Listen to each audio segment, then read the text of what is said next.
नमस्कार. पूर परिस्थितीचा सामना करण्यासाठी पालिका प्रशासन सज्ज.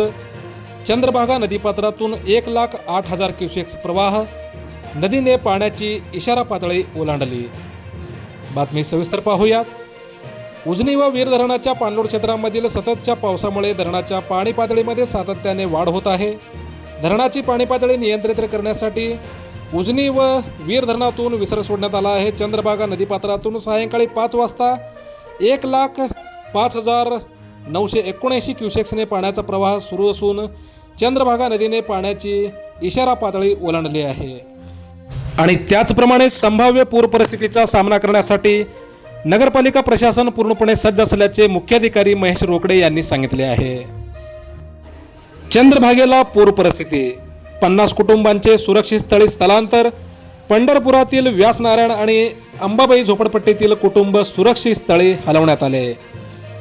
उजनी तसेच वीर धरणातून भीमा नदीपात्रात मोठ्या प्रमाणावर पाण्याचा विसर्ग 1,00,000च्या वर सुरू असल्याने चंद्रभागा नदीच्या पाणी पातळीत सातत्याने वाढ होत आहे. त्यामुळे पंढरपूर शहरासह नदीकाठच्या सखल भागामध्ये पूर परिस्थिती निर्माण झाली असून काल रविवारी व्यासनारायण झोपडपट्टीमध्ये पाणी शिरण्यास सुरुवात झाली.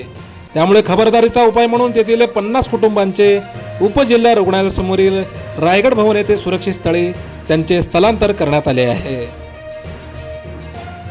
मोजक्या निवडक आणि महत्त्वपूर्ण बातम्या पाहण्यासाठी सबस्क्राईब करा हॅलो सोलापूर न्यूज चॅनल आणि नोटिफिकेशन मिळवण्यासाठी बेल आयकॉन प्रेस करायला विसरू नका.